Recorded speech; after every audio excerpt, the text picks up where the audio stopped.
자, 오늘 하나님 말씀은 우리 계속해서 빌립보서 오늘이 7번째 강의 날입니다.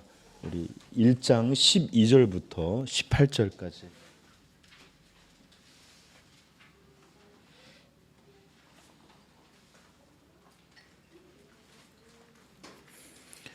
빌립보서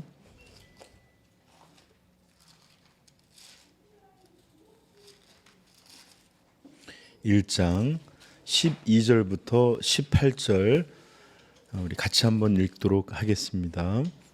형제들아, 내가 당한 일이 도리어 복음 전파에 진전이 된 줄을 너희가 알기를 원하노라.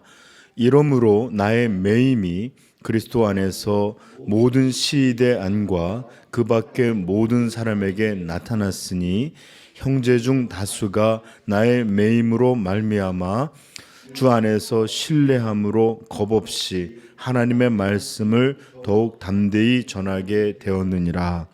어떤 이들은 투기와 분쟁으로, 어떤 이들은 착한 뜻으로 그리스도를 전파하나니 이들은 내가 복음을 변증하기 위하여 세우심을 받은 줄 알고 사랑으로 하나 그들은 나의 매임에 괴로움에 더하게 하릴 줄을 생각하여 순수하지 못하게 다툼으로 그리스도를 전파하느니라.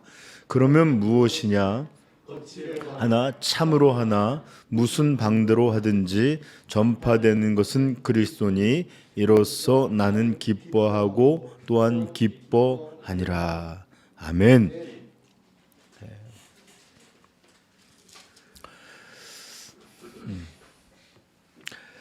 지난주 우리는 1장 3절에서 10일까지 이 서신서의 시작이라고 할 수도 있고 서론에 해당되는 감사와 기도에 대한 내용들을 우리는 지금까지 살펴보았습니다. 그리고 오늘 읽은 1장 12절부터는 빌립보서의 본격적인 본론의 내용이 이제 등장하고 이어지는데 그것은 어디까지 이어질까요? 네, 4장 9절로 한번 가볼까요?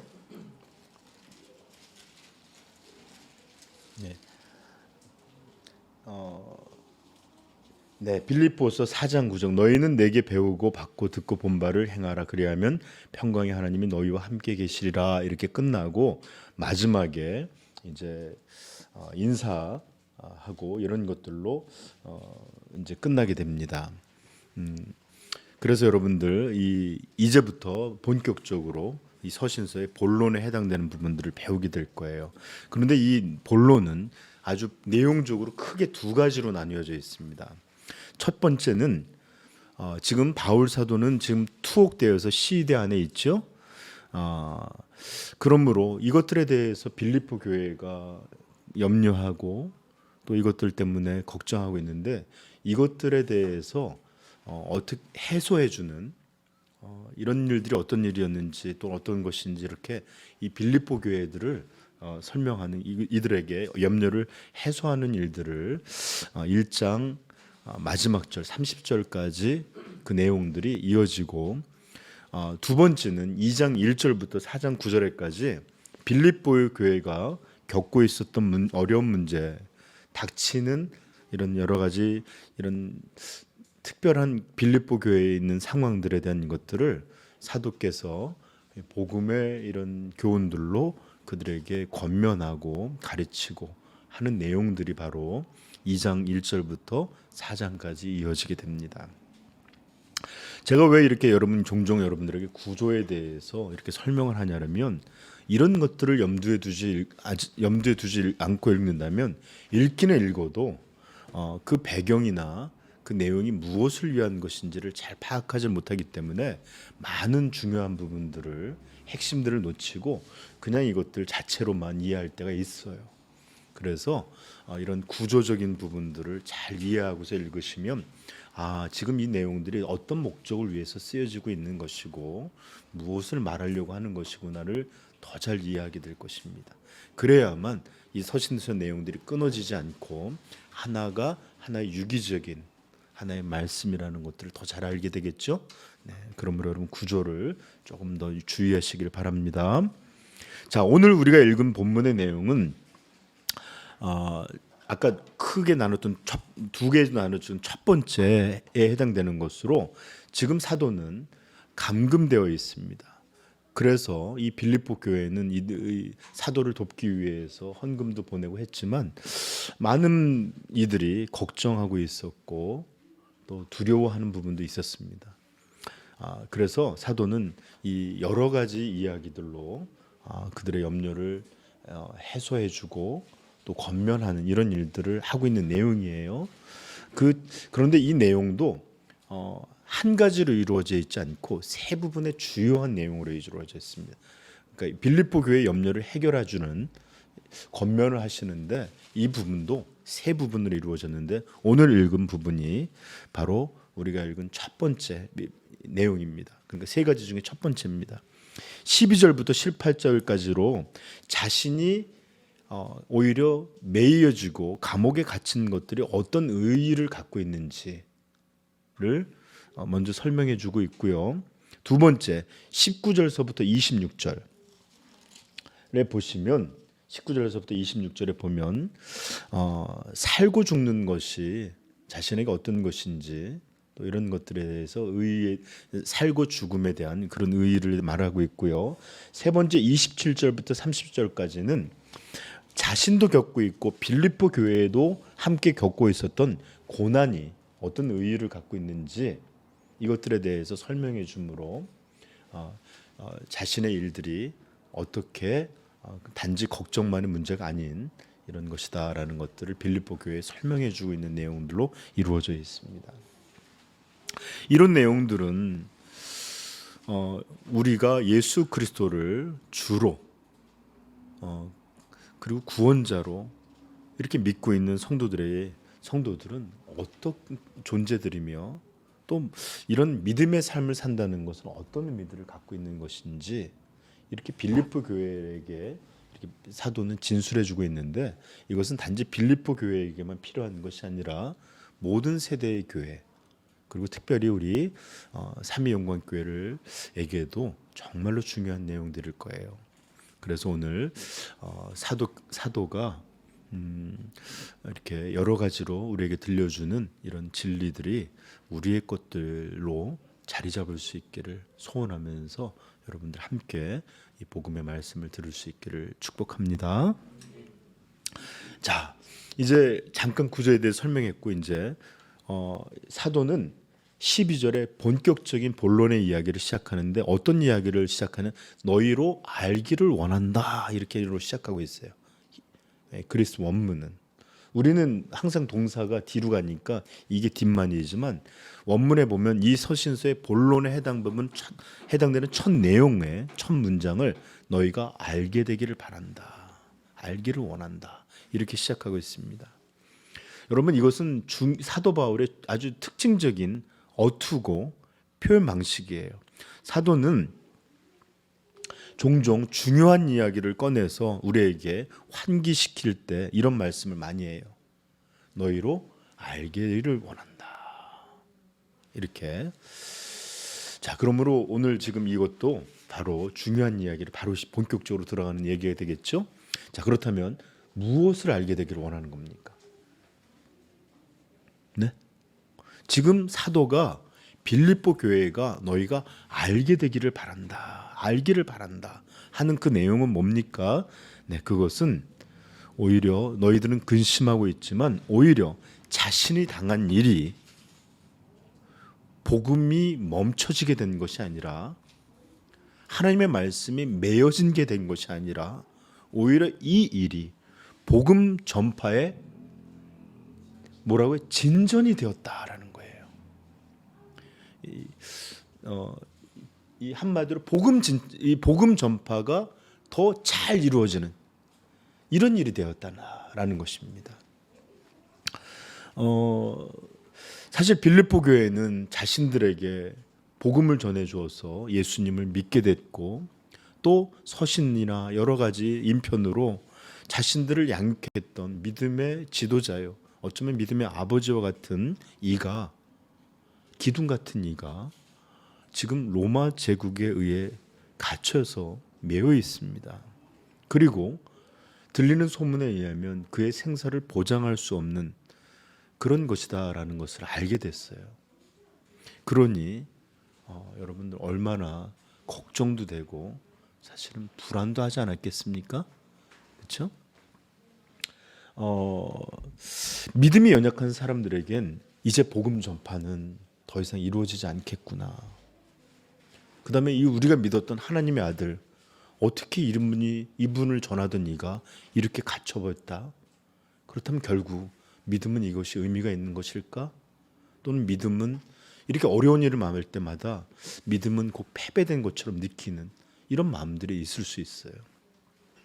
또 어쩌면 이렇게 사도 바울의 지금 갇혀 있는 모습이 바로 자신의 교회들이 겪어야 될 내일의 모습처럼 다가오기도 했을 것입니다. 그러니 어떻겠어요, 여러분들?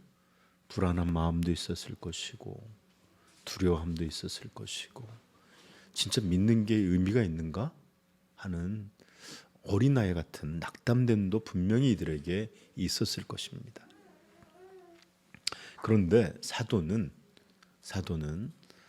그들에게 분명하게 말하고 있습니다. 내가 당한 일이 뭐죠? 지금 이렇게 매여서 감금되어 있는 이 일이 오히려 복음 전파에 유리한 진전을 만들었다라고 지금 그들에게 기쁘게 오히려 말해주고 있는 거예요. 이것은 복음이 매인 것도 아니고 실패된 것도 아니고 오히려 복음이 전파되는 아주 중요한 일들을 만들고 있다. 여러분, 어떻게 그럴 수 있습니까? 도대체 그런 일이 어떻게 일어날 수가 있죠? 오히려 어떻게 갇혀버림이 복음 전체의 진전을 만들 수가 있습니까?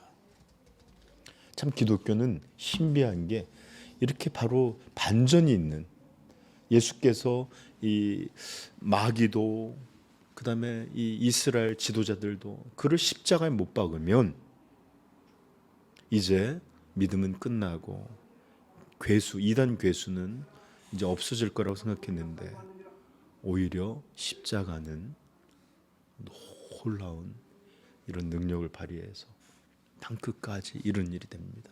로마는 수많은 압박으로 성도들의 피를 흘렸지만 그렇게 하면 없어질 줄 알았어요.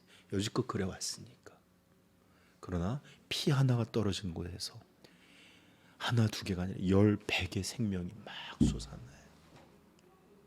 기독교는 이런 신비함을 가지고 이렇게 지금까지 오게 된 것입니다. 만약에 이것이 우리가 생각하는 것처럼 막히고 장애를 겪고 또 죽게 됨으로 멈춰졌다면 우리는 기독교라는 걸 알지도 못했을 거예요. 이렇게 많은 핍박을 받은 종교가 어디 있어요? 그러나 오히려 갇히고 매맞고 죽어지고 이럴 때마다 더 말할 수 없는 놀라움으로 이 복음에 진전이 있었다. 우리 교회사가 보여주는 그런 내용일 거예요. 자, 13절에 이제 13절에서부터 왜 이런 일이 있었는지 이제 사도는 그냥 그렇게 말하고 있지 않고 설명을 두 가지로 합니다. 첫 번째 내용이 13절에 나오는데, 자, 읽어볼까요? 시작. 이러므로 나의 매임이 그리스도 안에서 모든 시대안과 그 밖에 모든 사람에게 나타났으니, 당한 일, 감옥에 갇힌 일, 이렇게 내가 감옥에 갇히게 된 것이므로 나의 이런 것들이 시대안과 또 거기서 만난 모든 사람에게 분명하게 나타났다. 즉 그의 죄명이 무엇인지, 그가 어떤 사람인지, 무엇 때문에 감옥에 왔는지 이런 것들이 분명히 나타났는데, 많은 사람들이 정치적인 이 선동열 이유 때문에 갇히게 됐고요. 대부분의 감옥에 있는 사람들은 악행이나 범죄 이런 것들로 감옥에 갇히게 되는 거예요. 그런데 지금 사도 바울이 2년 정도를 로마에 있었는데 이런 시간들 속에 사도 바울이 도대체 왜 사로잡혀 있고 왜 감옥에 있고 왜 판결을 기다리고 있는지가 선명하게 이제 시위대원과 모든 사람에게 드러난 것입니다. 그것은 뭐죠? 그의 제명은 예수 그리스도를 전했다라는 것뿐이었어요. 지금 그 예수님을 전했다는 이유로 지금 감옥에 갇히게 됐다는 것이 시위대 안과 모든 그곳에 있는 로마 사람들 안에 전파되게 되었다는 거예요. 알려진 겁니다. 자, 어떻게 알려졌을까요? 여러분, 두 가지 방식으로 드러났을 것입니다. 첫째는 그가 갇히게 된 사정들이 사실은 처음서부터 범죄나 다른 것이 아님을 사실은 전부 알고 있었어요. 이것이 여러분들 그 사도행전 25장에 보면 이런 말씀이 나옵니다. 여러 날을 있더니 베스도가 바울의 일로 왕에게 고하여 이르되, 벨릭스라는 총독의 후임으로 온 사람인데 바울이라는 사람이 감옥에 갇혀 있으니까 그것을 왕에게 편지 쓴 겁니다. 한 사람을 구류하여 두었는데 내가 예루살렘에 있을 때에 유대인의 대제사장들과 장로들이 그를 고소하여 정죄하기를 청하기에 내가 대답하되, 무릇 피고가 원고들 앞에서 고소 사건에 대하여 변명할 기회가 있기 전에 내주는 것은 로마 사람의 법이 아니라 하였노라. 그러므로 그들이 나와 함께 여기 오매 내가 지체하지 아니하고 이튿날 재판 자리에 앉아 명하여 그 사람을 데려왔으나, 원고들이 서서 고발한 사람들을 얘기하는 겁니다. 짐작하던 것 같은 악행의 혐의는 하나도 제시하지 아니하고, 왜냐하면 갇혀 있었으니까 뭔가 죄를 졌을 거라고 생각했거든요. 그런데 이런 것들은 하나도 제시하지 않고 오직 자기들의 종교와 또는 예수라 하는 이가 죽은 것을 살아있다고 바울이 주장하는 그 일에 관해 문제로 고발한 것뿐이라. 즉 이 바울이라는 사람이 갇혔는데 자기가 조사해서 서본에서 그들의 말, 고발한 사람 말을 들어보니까 악행이나 범죄나 어떤 법을 어긴 문제가 아니라 오직 예수 그리스도께서 살아나셨다라는 것, 즉 복음을 전한 문제를 가지고 이들이 고발한 것뿐이라는 것을 알게 됐다. 이런 내용을 지금 표신지하고 있는 거예요. 그리고 여러분, 사도 바울이 지금 예루살렘에 가겠느냐, 시민이니까 황제에게 호소하겠느냐, 자기의 무죄를. 그랬더니 내가 로마로 가리라, 황제에게 가리라. 그래서 이제 가게 되는데 이걸 호송하는 백부장이 있었어요. 이 백부장이 움직였다는 얘기는 그만큼 호송하는 인원이 있었다는 뜻이겠죠.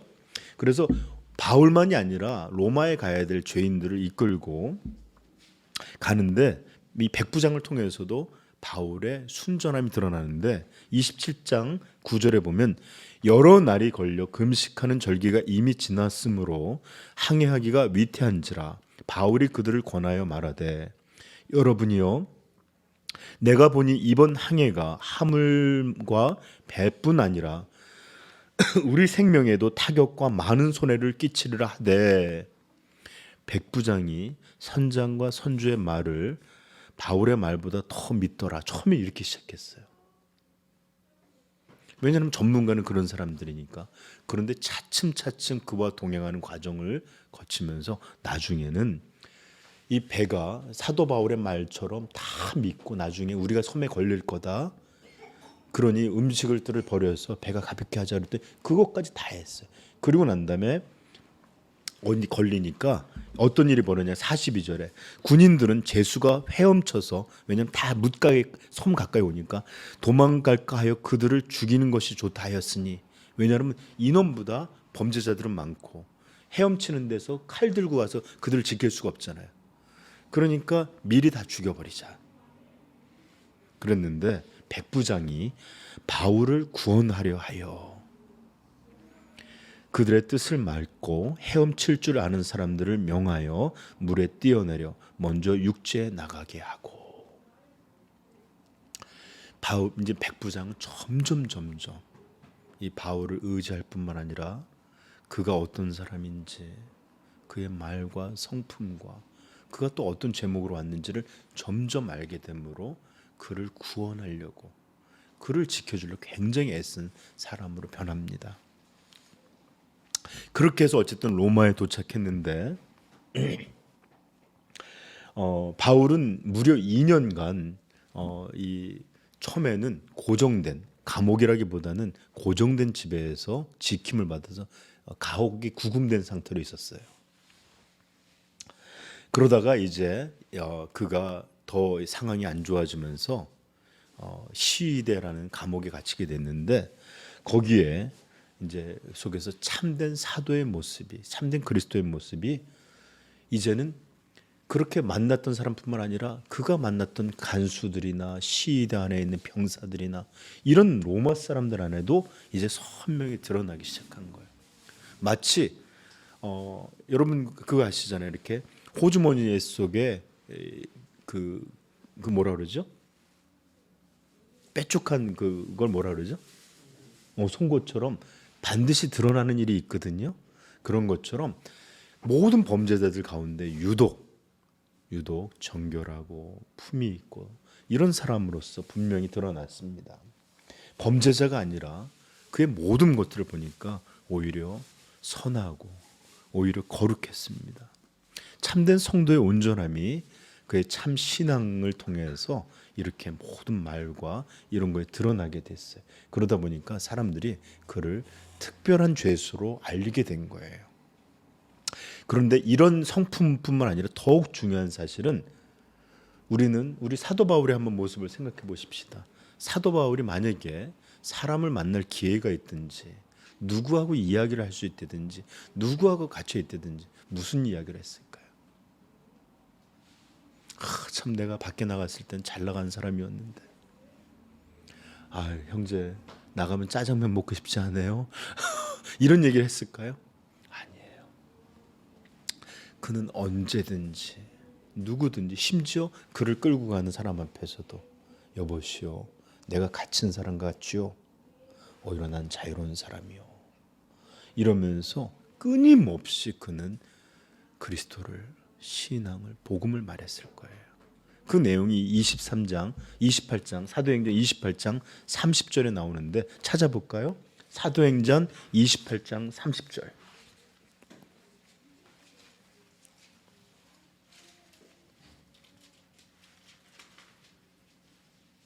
읽겠습니다. 28장 30절 31절. 바울이 온 이태를 자기 셋집에 머물면서 자기에게 오는 사람을 다 영접하고 하나님의 나라를 전파하며 주 예수 그리스도에 관한 모든 것을 담대하게 거침없이 가르치더라. 아멘. 처음에 그는 조금 자유로운 상태에 있었어요. 그런데 거기서 그가 뭐를 했냐? 구금되어 있는 상태에서 하나님의 나라를 모든 사람이 올 때마다 하나님의 나라를 전파하며 주 예수 그리스도에 관한 모든 것을 담대하게 거침없이 그리고 저는 여기다 붙이고 싶어요. 끊임없이 가르치더라. 그는 밖에 있을 때는 땅 끝까지 내가 복음을 증거하리라. 예수의 명령을 따르리라 이러면서 증거했고요. 지금 매여 있을 때는 그렇다고 해서 그의 마음도 매여 있지 않고 그의 말씀도 그의 복음도 매여 있지 않고 그가 만날 수 있는 사람 그에게 다가오는 죄수든 간수든 병정이든 이럴 수 있는 모든 사람에게 여전히 구원 얻을 수 있는 생명의 복음 하나님이 예수 그리스도라는 이 우리에게 하나님의 아들을 주셔서 우리를 살리시고 우리를 받으시고 우리를 그의 자녀로 삼으신 이 놀라운 복음 이것들에 대해서 그가 끊임없이 전한 것이에요. 그러다 보니까 사람들이 알게 된 겁니다. 이 사람은 자신의 범죄 때문이 아니라 세상을 구원할 복음을 전한 것으로 이곳에 갇히게 된 것이구나. 이 사람은 악이 아니라 선을 행함으로 이곳에 갇히게 됐고 자신을 위해서 살아가는 것이 아니라 사람들의 구원을 받게 하고자 하는 열심으로 이곳에 갇히게 된 사람이구나가 분명히 그 시위대 안과 사람들 안에서 분명히 알려지게 된 거예요. 참 귀한 일이죠.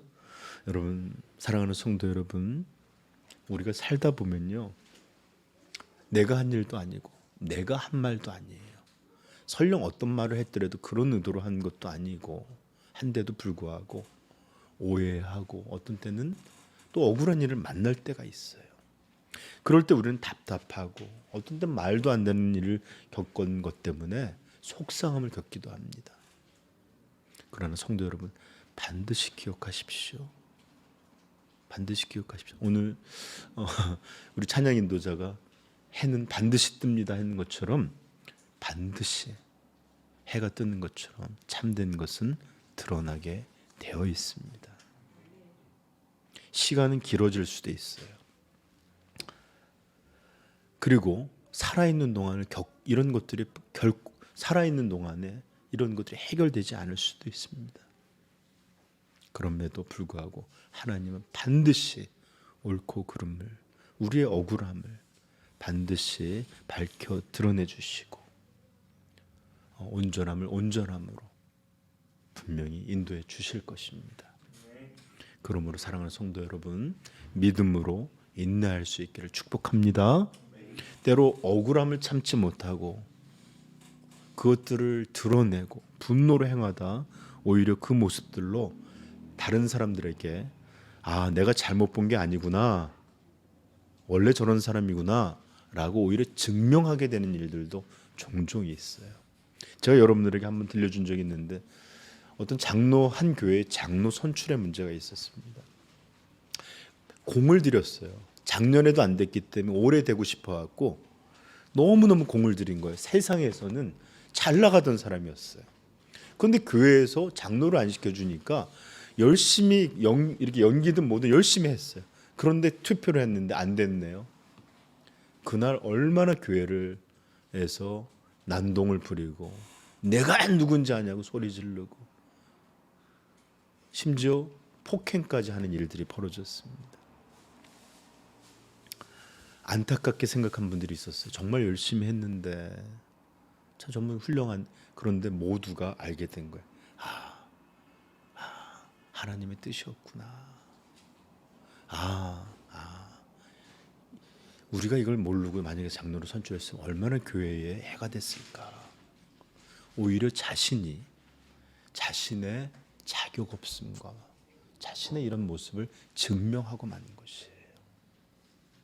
오히려 그가, 성도 여러분, 제가 참 믿음으로 살지 못하고 또 애썼지만 이런 것들이 아직도 부족하고 더 많은 이런 것들이 해서 성도님들께 이렇게 항상 이렇게 덕을 끼치지 못한 게 참 부끄럽습니다.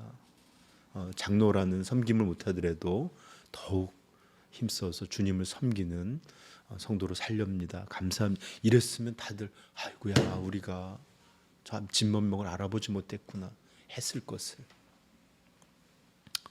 그러므로 사랑하는 성도 여러분, 반드시 참된 것은 드러나게 돼요. 잘못된 것도 그렇고요. 하나님 그렇게 하십니다. 그러므로 억울한 일, 답답한 일, 이런 일들 만날 때 어떻게 하라고요? 주님 바라보면서 인내하십시다. 오히려 자기가 드러내서 막 해결하려고 하지 말고 기도하면서 주의 해결을 기도하십시다. 그러면 이렇게 시위대 안에 바울의 온전한 모습이 드러나듯이 성도는 성도답게 살면 드러나요. 아니, 이런 사람이 정말 나한테 뒤에서 욕했을까? 이런 것들을 드러내셔요. 그러니까 여러분들 오직 주님만 의지하고 성도답게 행합시다. 네. 자, 이래서 복음이 왜 진전됐느냐? 자기가 왜 갇히게 되는 것이 선명하게 드러났고, 또 거기다가 자기가 오히려 갇히게 됐음으로 인해서 로마의 군인들에게, 간수들에게, 이런 사람들에게도 복음을 전할 수 있는 기회가 됐고요. 둘째는 14절의 내용이 나오는데 읽어볼까요? 형제 중 다수가 나의 매임으로 말미암아 주 안에서 신뢰함으로 겁없이 하나님의 말씀을 더욱 담대히 전하게 되었느니라. 그리고 또 한 가지 상황이 나오는데 그건 좀 이따 보십시다. 자, 여기서 형제들은 누구를 말하죠? 형제 중 다수가라고 그랬는데 지금 빌립보 교회를 말하는 건 아니겠죠? 멀리 떨어져 있는 교회. 누구를 말하는 걸까요? 여기서 형제들은 로마 교회 성도들을 말하는 것입니다. 로마 교회. 즉 로마 교회는 사실 카톨릭 사람들은 자신이 첫 번째 그 교황인 베드로가 세웠다는데 그렇지 않고 누구에 의해서보다는 이렇게 자립적으로 세워진 것으로 알려진 것인데 이 로마 교회 성도들이 자신 때문에 더욱 담대하게 하나님의 말씀을 전하게 되었다는 것입니다. 그리고 어떤 사람은 또 다른 뜻으로 더 전하게 되었기 때문에 복음의 진전이 있었다 그러는데, 자, 첫 번째 담대히 말씀을 전하는 사람들, 이 사람들은 여기 보시면 어떤 이들은 착한 뜻으로 그리스도를 전파하고, 그 다음에 이들은 내가 복음으로 변증하기 위하여 세무심을 받은 줄 알고 사랑으로 하나. 이 사람들이 같은 사람들이에요. 이해하겠죠? 어떤 이들은 투기와 분쟁으로, 또 여기 보시면 17절에 보면 나의 매임에 괴로움을 더하게 할 줄로 생각하여 순수하지 못하게 다툼으로 그리스도를 전파함으로. 어쨌든 여러분 좀 보세요. 한쪽은 순수하고 한쪽은 다른 뜻으로 열심히 했어요. 자신의 매임이 기회가 돼서. 그러므로 복음이 진전됐다, 전파가 진전됐다라는 건데, 먼저 여기서 이렇게 선한 뜻으로 사랑으로 했던 사람들을 좀 살펴보십시다.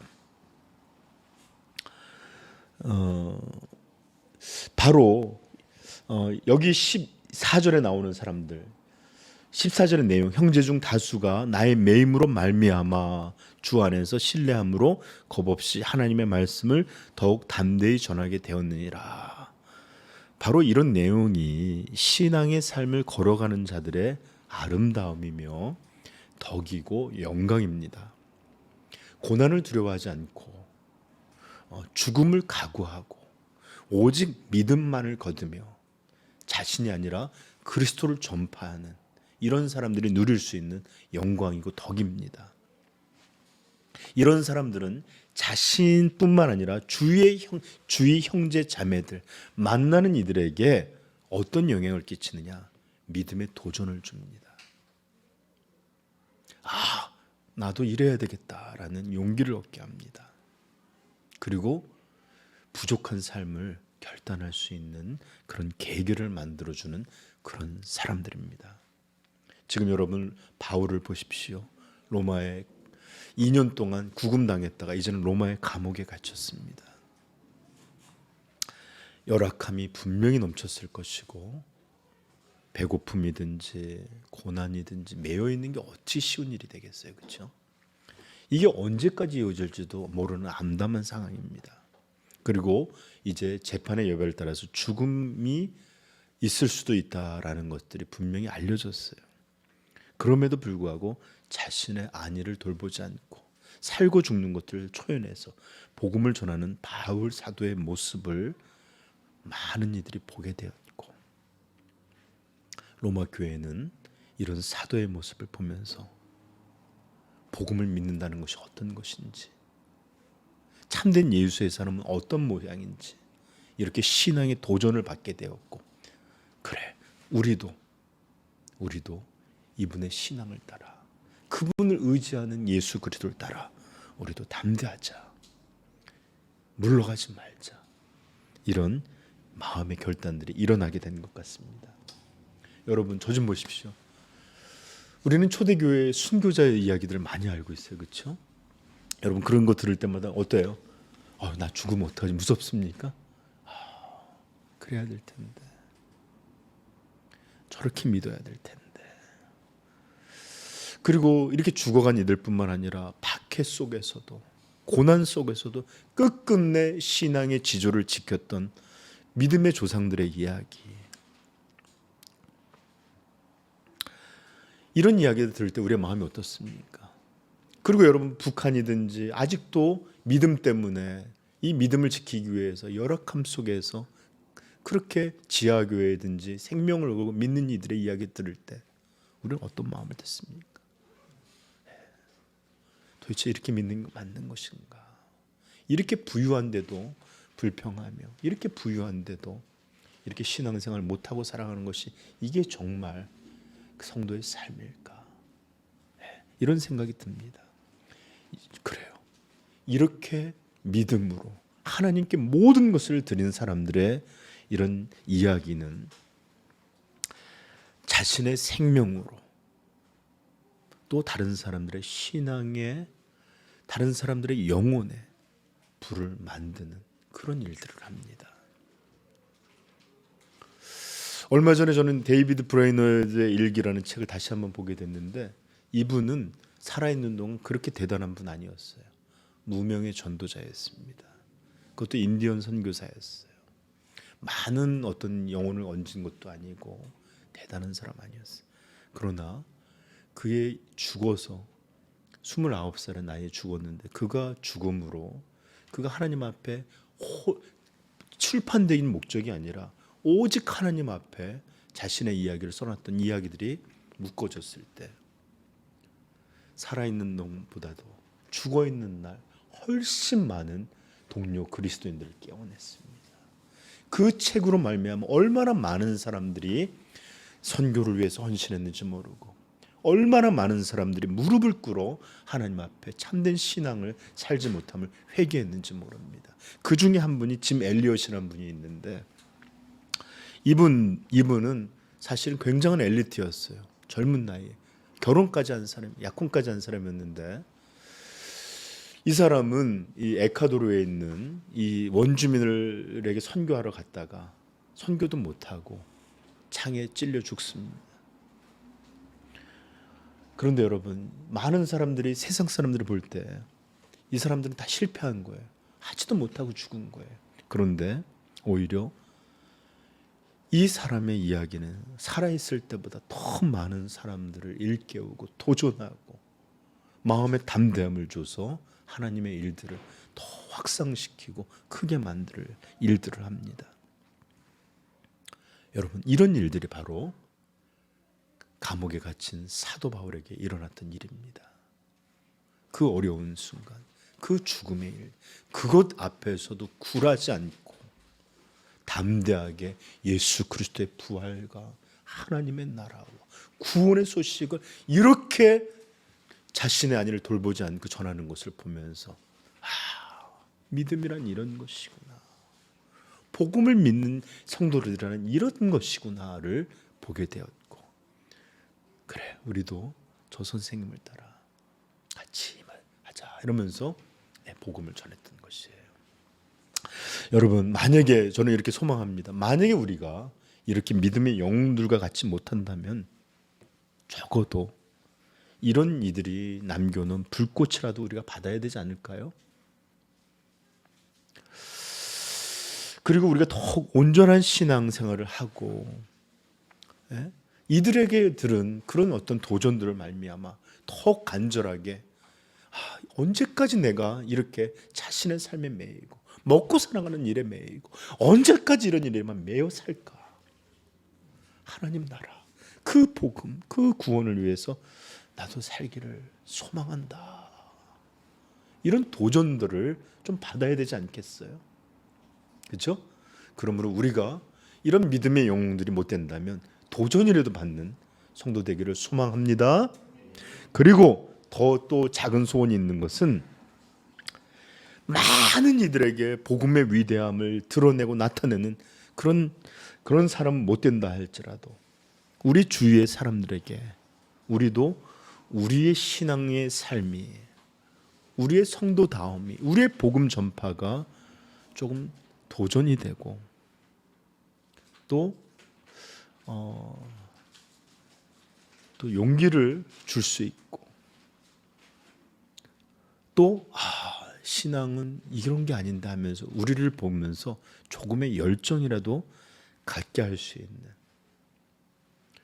주변에 좀 그런 사람이 되면 어떨까, 이런 소망을 합니다. 어제 제가 찬송을 잘못 불렀어요. 오름직한 동산이 되기보단 근데 원래 그 가사는 높이 솟은 산이 되기보단 오름직한 동산이 되리. 사실 저는 이 가사 별로 안 좋아해요. 왜냐하면 높이 솟은 산을 생각해야 돼요. 우리는 항상 난 아니야 이러면 안 돼요. 그래서 제가 가사를 바꿨어요. 왜냐하면 이건 참 높은 산이 되는 것들을 꿈꾸지 못하게 그냥 머물게 하는 것 같이 들어서, 높은 산이 못 된다 할지라도 그럼에도 오름직한 동산이라도 되리. 이래야지 맞는 거 아니에요, 그렇죠? 먼저 꿈꾸지만 희망해요, 소망해요, 기도해요. 그런다 그러지 않는다 할지라도, 주저앉는 것이 아니라 오름직한 동산이라도 되리. 그래요. 우리가 정말로 이렇게 믿음을 도전하고 또 그들에게 어떤 것들을 향하여 어떤 믿음의 열정을 만드는 그런 사람은 못 된다 할지라도 우리의 신앙, 우리의 전도, 우리의 이런 모든 것들로 다른 사람들에게 좀 온기를 만들고 도전이 되게 하고, 나도 열심히 내야 되겠다. 참 좋아 보인다. 뭐가 저렇게 행복할까? 이런 일들을 만들 수 있는 작은 동산이라도 되는 우리 삼위영광 교회 되기를 소망합니다. 아멘. 네. 자, 여러분,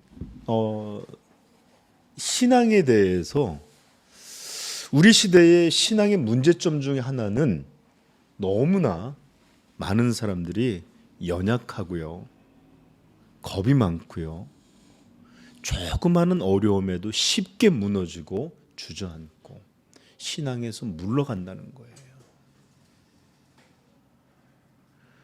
그게 대단한 일이 아니라 그냥 별것도 아닌데 우리는 벌벌벌 떱니다. 그리고 어려움이 오면 냅다 주저앉는 일들을 할 때가 정말 많아요. 이게 오늘날 신앙인들의 주요한 문제 중에 하나예요.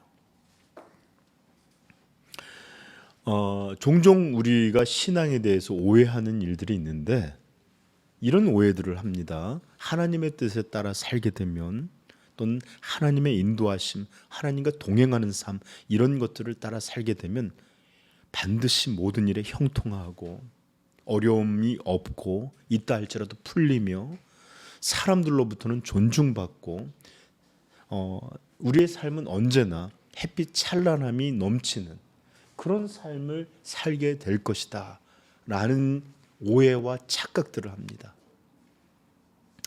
여러분, 그러나 이런 생각들은 성경의 진실 앞에서 설 수 없는 내용들이고, 신앙의 삶은 낙관과 흥겨움, 아니 좀 낭만적인 이런 요소로 이루어져 있지 않아요. 여러분, 고린도후서 한번 찾아볼까요? 고린도후서 11장 22절입니다. 고린도후서 11장 22절 들으실 분은 들으시고 우리 같이 한번 읽어봅시다. 11장 22절 읽겠습니다. 시작. 그들이 히브리인이냐 나도 그러하며, 그들이 이스라엘인이냐 나도 그러하며, 그들이 아브라함의 후손이냐 나도 그러하며, 그들이 그리스도의 일꾼이냐 정신없는 말을 하거니와 나는 더욱 그러하도다. 내가 수고를 넘치도록 하고 옥에 갇히기도 더 많이 하고 매도 수없이 맞고 여러 번 죽을 뻔하였으니 유대인들에게 40에게 하나 감한 매를 5번 맞았으며 3번 태장으로 맞고 1번 돌로 맞고 3번 파선하고 일주야를 깊은 바다에서 지냈으며 여러 번 여행하면서 강의 위험과 강도의 위험과 동족의 위험과 이방인들의 위험과 시내의 위험과 광야의 위험과 바다의 위험과 거짓 형제들의 위험을 당하고 또 수고하며 애쓰고 여러 번 자지 못하고 추리고 목마르고 여러 번 굶고 춥고 여기서 우리가 경험하는 건 몇 가지가 있을까요? 그렇죠? 정말 총체적인 고난입니다. 우리 너무 많이 아픈 사람을 뭐라고 부르죠? 종합병원이라고 하는데 정말 고난의 종합 선물 센터네요. 여러분 지금 사도가 관광을 다니다가 이런 일을 겪었습니까? 탐험을 하고 여행을 하다가 그랬습니까? 아니면 요즘 단풍이 화려하다는데 인생의 행락을 위해서 이리저리 살고 여행하다가 이런 일들, 이런 어려움, 이런 것 겪은 겁니까? 아니잖아요. 전혀 아니잖아요. 오직 예수 그리스도라는 이 이름을 이방 땅에 전하는 사도의 일을 감당하려 하였고, 세상을 살리는 회개의 복음, 십자가 복음, 이것들을 증거하기 위해 여행했고, 어디서든지 땅끝까지 주님이 말씀이 주의 이름이 전파되어야 된다는 것을 믿음으로 이런 일들을 위해서 그렇게 나가서 분투하고 어려움을 겪었던 것 아닙니까? 전부 이런 일들 가운데 겪은 거예요. 그가 하나님의 뜻을 떠나서 죄의 심판을 받은 것도 아니고 하나님과 동행하지 않아서도 아니고 멋대로 살아서도 아닙니다.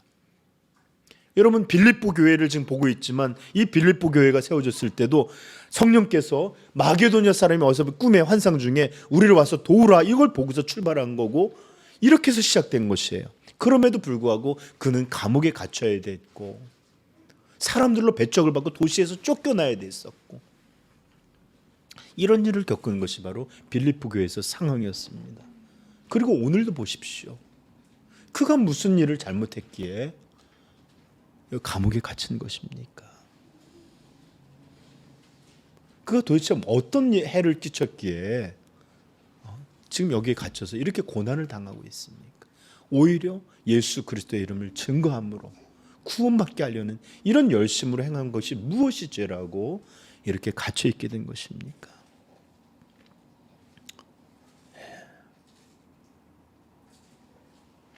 그런데 여러분 여기 보시면 이렇게 순전한데도 불구하고 그를 향한 투기와 분쟁, 다툼으로 행하는 사람들이 그의 주변에 함께 있었다는 것이에요. 물론 그들로 말미암아서도 복음이 증거됐으니까 자기가 갇힌 걸 선한 영향으로 말미암아 복음이 증거됐지만 이때가 기회다 생각해서 복음을 전하는 것들도 있어서 복음이 전파됐다라는 것은 진전을 말할 땐 좋아요. 그럼에도 불구하고 이렇게 순전하게 하는데도 불구하고 그의 주변에는 그를 대적하는 사람들, 미워하는 사람들, 그와 경쟁하는 사람들이 있었습니다. 아마 이들은 당시 기독교 세계의 유명인이었고 거목이었던 사도 바울이 갇히게 되자 이제야 자신들의 영향력과 영광과 이름을 얻을 수 있는 기회가 왔다. 그가 활동하지 못하는 때 우리가 이제 나가서 한번 해보자. 이렇게 해서 열심을 내서 복음을 전했던 사람들이었던 것 같아요. 그리고 또 어떤 사람들은 기존의 이 로마 교회에서 자신들이 중심이었거든요. 사람들이 어떤 신앙의 문제가 있을 때마다 자신들에게 와서 상담했고 기도를 요청했는데 이제 바울 사도가 오니까 우르르 몰려가더니 그에게 가서 복음의 이야기를 듣고 신앙의 상담을 구하고 또 기도를 요청하는 이런 일들을 보자 자신들의 영향, 자신들의 지위, 자신들의 입지가 이렇게 흔들리는 것들 속에 이제는 시위대 안에서 갇혀서 아무것도 못하게 되는 상황이 되자 어떻게 됐다고요? 이제는 원래 우리가 가졌던 걸 만회해보자. 이제 우리가 뺏긴 것들을 우리가 다시 얻자. 이런 열심으로 경쟁적으로 자기의 사람 이렇게 복음을 전하는 이런 일들을 하는 사람들도 있었습니다. 그래서 사도는 말하는 거예요. 뭐라고요? 한번 빌립보서 1장 한번 가봅시다.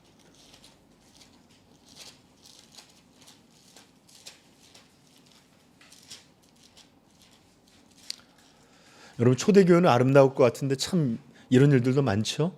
그죠? 우리 한번 읽어볼까요?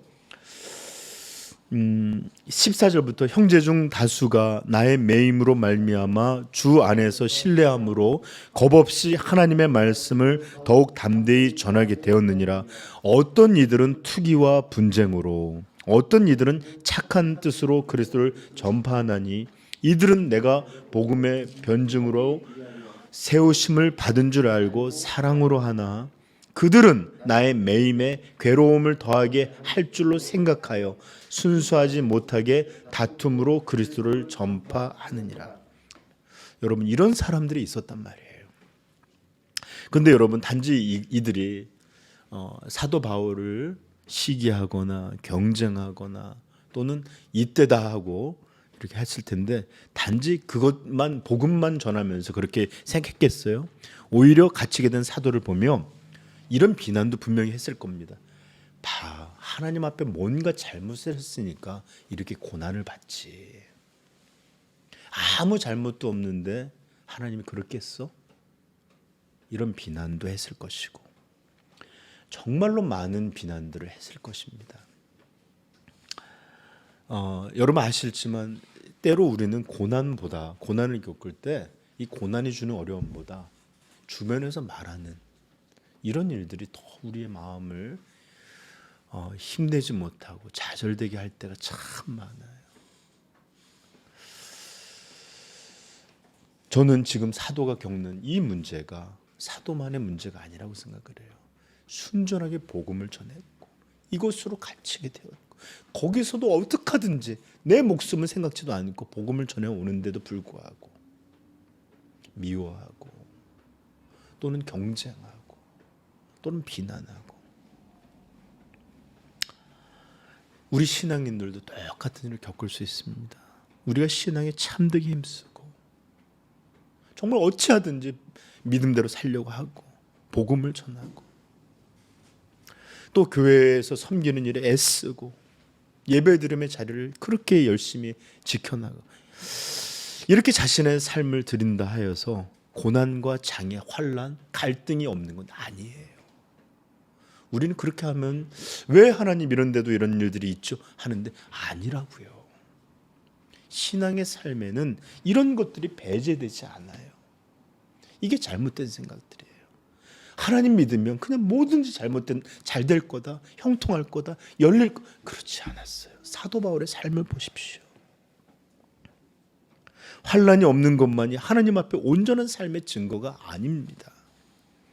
그리고 우리가 순전히 하나님을 믿고 교회를 온전히 섬기고 복음을 열심히 전한다 해도 모두가 칭찬하고 존경하고 인정해 주는 것도 아니에요. 쟤 왜 저래? 부터 시기하는 말이 있을 수 있고요. 물론 우리가 허물 많으니까 그런 말 여러 가지 틈도 있을 수 있지만 여러 가지 비난을 듣기도 합니다. 여러분 같은 교회 안에서도 아름다워 보이는 안에서도 서로의 경쟁이 있고요. 서로의 시기가 있고요. 또 잘못들에 대한 비난도 또는 서로에 대한 비하도 이런 것들이 분명히 존재합니다. 그러나 사랑하는 성도 여러분, 저는 정말로 확신하는 게 하나가 있어요. 뭐냐? 비난은 참된 성도가 분명히 받게 되는 일 중에 하나예요. 그는 어려움을 만나게 될 것이고 반대도 겪게 될 것입니다. 그러나 참된 성도는 비난하는 자가 아니라 오히려 비난받는 사람들로 살아가게 될 거예요.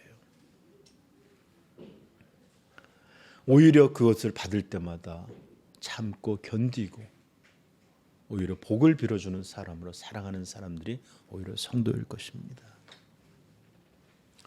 그러나 또 다시 한번 말씀드릴 수 있는 것은 이런 어려움이 언제나 그의 믿음, 그의 충만함, 그의 섬김 이런 것이 온전한다 할지라도 언제나 이 땅에서 우리가 겪게 될 믿음 생활의 현실이라는 것, 이것이 피할 수 없는 어려움이라는 것을 반드시 여러분 기억할 수 있기를 바라요. 여러분 교회를 하면서 하나님을 하면서 반대와 저항, 비난 없이 절대로 이루어지는 일 없습니다. 너무나 안타깝지만 아무리 귀한 일도 반드시 반대가 있어요. 우리 교회는 이상적인 교회가 돼서 정말 선한 일에 아무도 반대 없이 아멘 하기를 소망하지만 어떤 일을 겪게 되면 왜 그랬느냐, 이게 낫지 않느냐부터 해서 수많은 갈등과 반대와 서로에 대한 비난이 있을 수 있습니다. 그러므로 어려움이 있다고, 상황이 막힌다고 이 사람 저 사람이 반대하고 비난한다고 그래서 이것은 하나님의 뜻이 아닌가 보다 할 것도 아니고, 만약 이래서 이러면 하면 안 되겠군 멈춰야 된다면 여러분 절대로 주님의 일은 진전이 없었을 것이에요. 사도 바울이 고난이 있을 때마다 이게 아닌가 보다 멈칫멈칫했다면 절대로 복음은 땅끝까지 증거되는 일이 없었을 것입니다. 그리고 많은 이들의 믿음의 삶도 이런 장애와 어려움과 반대와 비난 이런 것들로 멈추게 됐다면 성도의 믿음의 조상들이 보여줬던 그런 경건한 삶, 그런 순전한 삶은 보지 못하고 멈추게 됐을 것이에요. 그러므로 사랑하는 성도 여러분, 우리가 신앙을 온전히 하거나 또 하나님의 일을 위해서 애쓰고 헌신한다 할지라도 반드시 이런 일들이 따를 수 있다는 것을 기억하시고, 우리가 두려워할 것은 그런 것이 아니라 정말 이것이 하나님의 뜻인가, 정말로 내가 이것을 하나님의 나라를 위해서 순전히 섬기고 있는가, 이런 것만을 걱정하고 두려워할 수 있기를 바랍니다. 그러다 보면 16절과 같은 사람들도 또 함께 할 거예요. 이들은 내가 복음을 변명하기 위하여 세우심을 받은 줄 알고 사랑으로 하나. 이게 무슨 뜻이냐면, 사도로 부르심을, 바울 사도는 예수님께서 특별히 택정해서 사도로 세우시고 그의 십자가 복음을 증거하는 자로 하나님께서 세우셨다. 그런데 사도가 이렇게 갇히게 되었으니, 그가 이렇게 이렇게 마음껏 복음을 증거할 수 없으니 이제 우리라도 나가서 이 사도가 증거하는 이 복음의 부족한 부분을 이제는 우리가 멈춰 있을 것이 아니라 그를 대신해서 우리가 나가서 증거하자. 조금이라도 그분의 사역을 우리가 같이 짊어지고 감당할 수 있도록 애쓰자. 이렇게 사랑으로 복음을 증거하는 사람들도 있었다라는 것이에요. 아멘. 네. 이렇게 어려움만 있는 게 아니라 함께 주님의 뜻을 구하는 사람들도 또 있습니다. 사랑하는 성도 여러분, 우리는 어떤 마음의 성도가 되어야 하겠습니까? 우리는 어떤 사람으로서 하나님을 믿는 바른 모습을 드러내야 되겠습니까? 저는 우리 삼위영광교회 모든 이들을 하나가 되기를 소망합니다. 참으로 우리 모든 성도들이 참으로 아름답고 참으로 존귀한 주님의 백성으로, 자녀로 간절히 세워질 수 있기를 같이 소망합니다.